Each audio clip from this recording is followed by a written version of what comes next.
Nós estamos acompanhando a liturgia do tempo comum.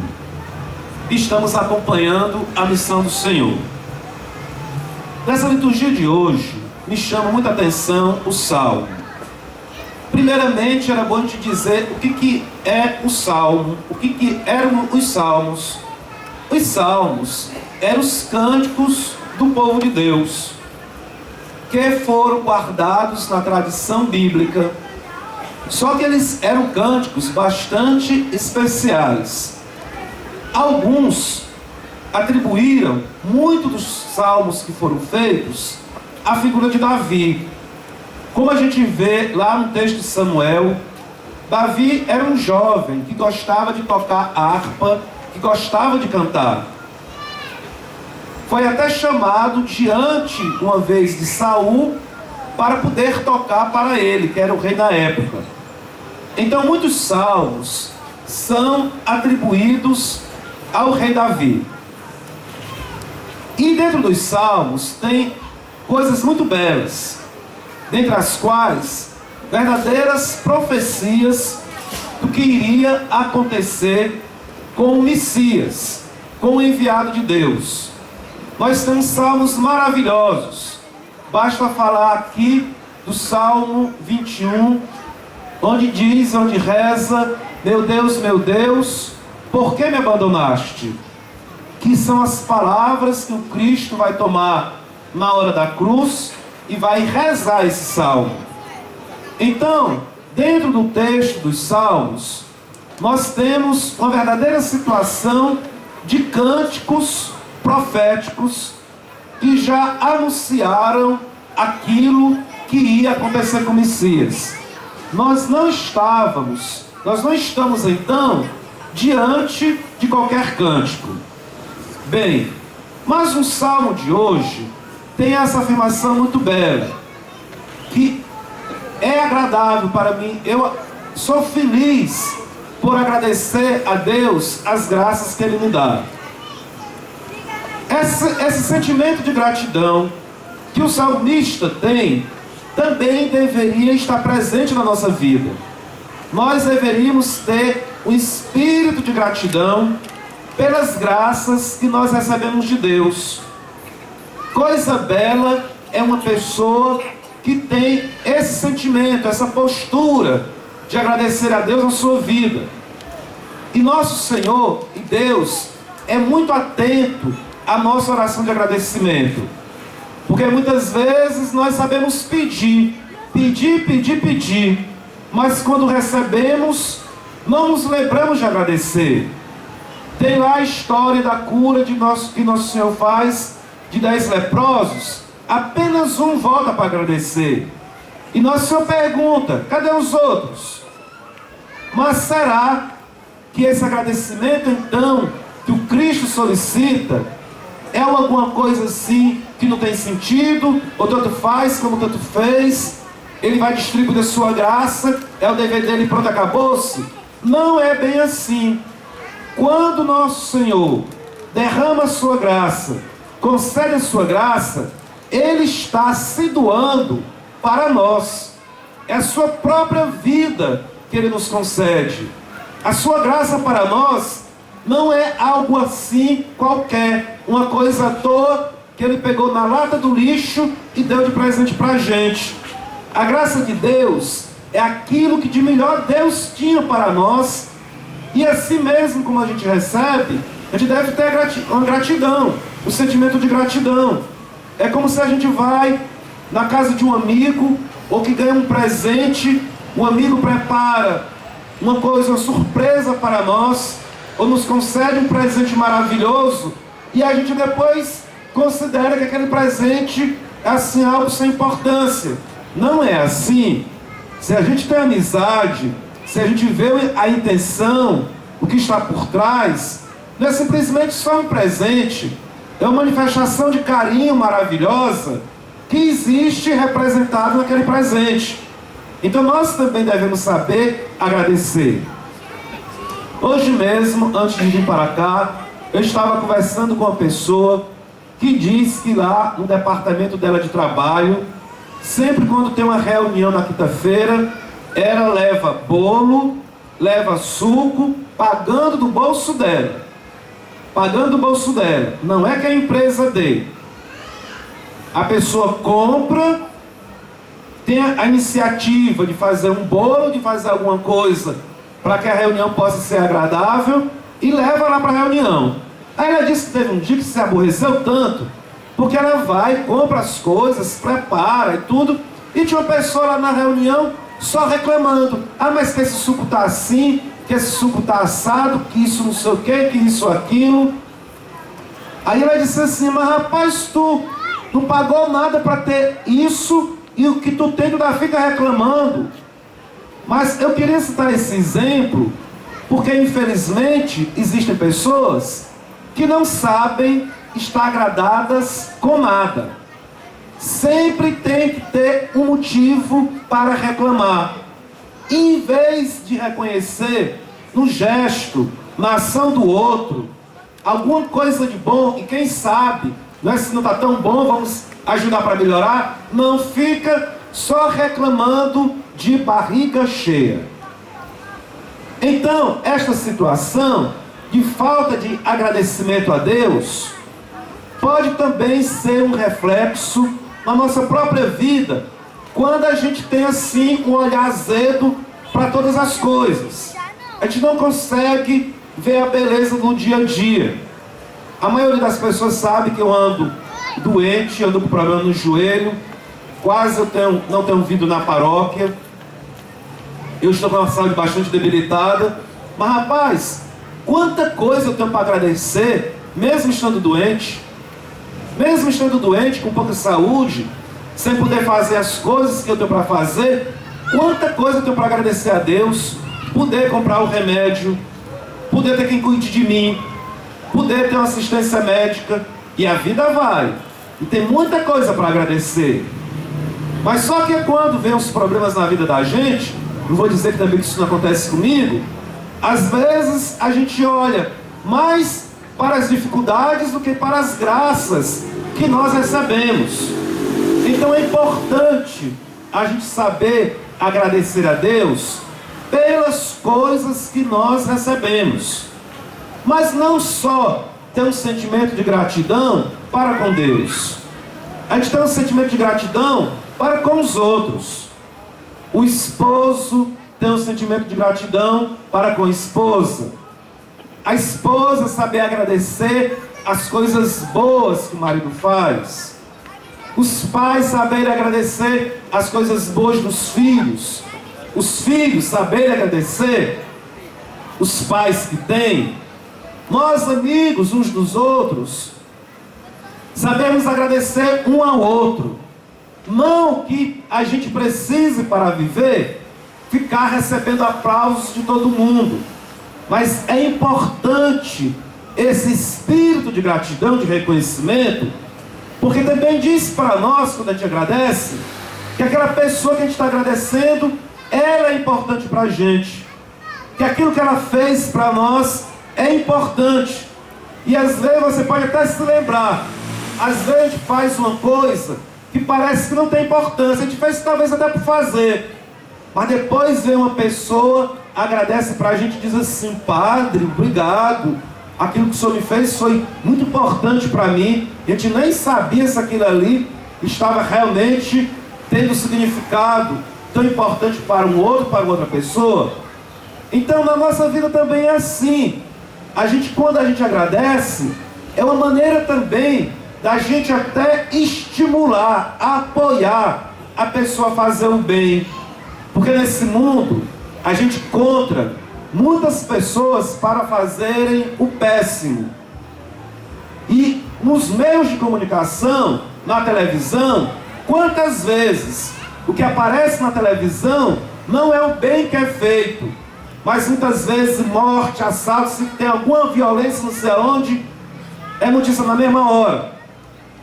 Mas se tem gente fazendo bem por aí, isso é uma coisa à toa, é por isso que é normal mesmo de fazer. Mas não é assim. O bem que a gente faz é algo muito importante dentro da nossa decisão de vida. Porque eu poderia não fazer, porque eu poderia fazer o mal, mas quando a gente opta em fazer o bem, por mais simples que seja, a gente precisa valorizar aquela nossa decisão e valorizar a decisão do outro. Porque assim, nesse espírito de gratidão a Deus e às pessoas, nós vamos sendo também uma comunidade mais alegre. Nós vamos sendo um povo mais feliz. Nós vamos ver a vida com outros ares, com outros olhos. Porque quem não consegue ver nada na vida para agradecer, é claro que está em meio apenas a trevas. Mas mesmo nas trevas, eu gosto muito de lembrar isto, o que uma professora minha de psicologia dizia. Quando a gente olha para o céu, aqui não tanto que nós estamos com o problema dessas luzes, quando a gente olha para o céu, a gente não vê o escuro, a gente não vê a total escuridão, a gente vê as luzes que brilham na escuridão. Mesmo que por maiores que sejam as trevas, nós sempre temos ponto de luz para agradecer na nossa vida. E não podemos ser pessimistas de ficar olhando só o negativo. A gente tem que saber agradecer e ver as coisas boas que acontecem no nosso dia a dia. Também, no texto do Evangelho, nosso Senhor está falando, comparando o reino de Deus com a semente. É muito belo isso que nós escutamos hoje dentro do Evangelho. Nosso Senhor, Ele tinha saído da sua casa, da sua terra, para ir de lugar em lugar anunciando o reino de Deus. E Nosso Senhor tinha toda uma sabedoria para falar sobre o reino de Deus. Quantas e quantas vezes as pessoas devem ter perguntado para Ele o que era, como era o reino de Deus. Então a melhor maneira que o Cristo encontrou para nos dizer, para nos falar como é o reino de Deus, foi através de historinhas, de parábolas, para nos ajudar a pensar. É interessante que Nosso Senhor vai encontrar na natureza os elementos para poder fazer a comparação sobre o que é o reino de Deus. Nosso Senhor era muito atento às coisas que estavam em sua volta. E Ele deveria apreciar muito a agricultura, para poder tirar um exemplo como esse. Nós podemos então olhar para as sementes. Que maravilha a sabedoria de Deus nas sementes. As sementes são super antigas, sempre a mesma coisa. Mas se você pegar essa semente, que parece que não é nada, joga na terra, dá condições, essa semente cresce e se torna uma árvore. Assim como nós estamos hoje nessa beleza, desse santuário natural em volta dessas plantas. Cada uma dessas plantas teve que ser primeiro uma pequena semente para poder depois crescer, e crescer aos poucos. Não foi assim de uma hora para outra que essa árvore se tornou árvore. Teve que dar tempo ao tempo. Então Nosso Senhor vai tirar da própria natureza a comparação com o reino de Deus. O reino de Deus é como uma semente que o homem joga no campo. Rapaz, que maravilha um negócio desse! Que maravilha! Nosso Senhor fala então do reino de Deus, que o reino de Deus é algo simples. É um bem que a gente faz que parece que não é nem visto, que nem se vê e nem se dá atenção. Ou, nessa semana, um jovem mandou uma mensagem para mim dizendo assim: Padre Marcos, não importa se as pessoas vão reconhecer ou se lembrar do bem que o Senhor fez, mas o bem que o Senhor fez, quem vai dar recompensa é Deus. E assim é com cada um de nós. Não importa se as pessoas no futuro vão se lembrar ou não vão se lembrar do bem que a gente fez, mas o bem que a gente fez e faz, quem vai dar recompensa é Deus. Então Nosso Senhor vem de uma forma muito simples. O reino de Deus é como uma semente que o homem joga no campo. Agora nós precisaríamos nos perguntar: que semente é esta que nós estamos lançando na nossa vida? Porque é claro que essa semente do reino é a semente do amor, é a semente da paz, é a semente da alegria, da fraternidade, do longo ânimo, do alto domínio, da temperança, de tantas coisas maravilhosas que o Espírito Santo vem nos comunicar. Então é preciso a gente se perguntar qual a qualidade, o que de fato nós estamos semeando dentro da nossa casa, semeando na Lagoa do Opaia, no nosso trabalho, se de fato é a justiça, no nosso país, se de fato é a justiça. Nós precisamos saber que semente é essa que nós estamos lançando. Eu gosto de dizer, e vou novamente lembrar, que uma vez eu estava muito chateado com a minha vocação de padre, por tanta briga que eu estava passando e vivendo. E eu estava dizendo para minha mãe: mamãe, eu não sei se eu me ordenei para ser padre, para viver no meio de confusão, não. Rapaz, minha mãe deu uma lição de sabedoria para mim. Ela estava cozinhando nas panelas dela e disse assim, na maior da categoria. Ela disse: o papel do semeador é semear. Não importa se o terreno é bom ou ruim. Rapaz, aquilo ali foi suficiente para eu parar com as minhas lamúrias. Que tem hora que a gente fica só se lamentando, reclamando da vida. Quando é saber com o padre, viu, gente? A gente só fica reclamando do esposo, da esposa, da família, do trabalho. E a gente acaba não querendo mais viver a missão que Deus nos deu, que é de semear a sua semente. Gente, não importa se o terreno é bom ou ruim. A nossa missão é semear a palavra de Deus. A nossa missão é semear o Evangelho, com a confiança e com a esperança que essa semente haverá de brotar.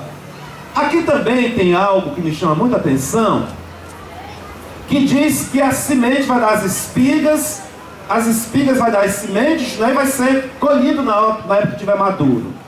Pode ser que certas sementes não sejam colhidas na época que estejam maduras.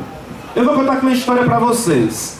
Eu tive numa paróquia, por aí, eu tive um choque muito violento com a política local. Não vou me deter nos detalhes. Durante esse período, lá na Câmara dos Vereadores do local, me permito a palavra, me detonaram, literalmente. Mas aí, depois do que aconteceu lá na cidade, na paróquia, eu fiquei assim, vamos dizer, não muito satisfeito com tudo que estava acontecendo. Foi numa sexta-feira. Quando foi na segunda-feira, que era o meu dia de folga, eu saí dessa cidade, vim para Fortaleza normalmente para visitar meus pais. Nesse dia eu resolvi ficar um pouco mais tempo na cidade. Eu não saí no domingo para visitar meus pais. E de manhã bem cedo, uma pessoa tocou a campainha da casa paroquial. Eu achei muito estranho, 6 horas da manhã da segunda-feira, meu dia de descanso. Quem será, pelo amor de Deus? Chegou um homem que me conhecia de uma outra paróquia, soube o que tinha acontecido e me trouxe um cacho de coco verde. Eu fiquei olhando para aquilo ali: padre, isso aqui é um presente que eu trouxe para o senhor. Eu só queria entender para que eu ia precisar de coco verde, uns coquinhos que não tinha amadurecido nem nada. Aí ele disse: olha, padre, é o seguinte, o meu vizinho tinha um coqueiro que cortou o coqueiro e caiu esse coqueiro e botou todo o coqueiro no chão, no meio da rua. Eu vi aquele coqueiro no chão, aquele cacho de coco verde, eu vou levar para o Padre Marcos, 6 horas da manhã. Aí disse o seguinte: olha, Padre Marcos, esse cacho de coco verde aqui, que eu estou trazendo para o senhor, significa as sementes que o senhor tem lançado. E o Senhor tenha certeza que as sementes que o Senhor lançou não vão ficar verdes, elas irão amadurecer. Eu olhei para aquela palavra daquele homem 6 horas da manhã na minha vida, quando eu estava assim um pouco deprê, e de querer me dar uma palavra de carinho, de conforto. Eu achei fantástica a palavra dele, que é uma palavra, gente, de esperança, não só para mim. Eu quero que essa palavra seja uma palavra de esperança para todos nós. Quantas e quantas vezes a gente lança a semente e a gente pensa que as sementes não vão amadurecer. A gente pensa que as sementes que nós estamos lançando são sementes em vão que estão sendo jogadas no campo. Mas não. Tenhamos fé em Deus e tenhamos essa esperança que nós haveremos de colher do fruto do trabalho das nossas próprias mãos. Mas tem mais. Existem frutos que hoje nós comemos que não fomos nós que plantamos. Como também haverá de outras gerações comerem do fruto das sementes que nós lançamos hoje aqui. Mas com certeza, as sementes que são lançadas aqui na Lagoa do Opaia, elas irão crescer, irão se multiplicar, irão dar o seu fruto e irão amadurecer. Nas nossas vidas, nas nossas casas, no nosso trabalho, por onde assim o Senhor quiser. Louvado seja nosso Senhor Jesus Cristo. Professemos a nossa fé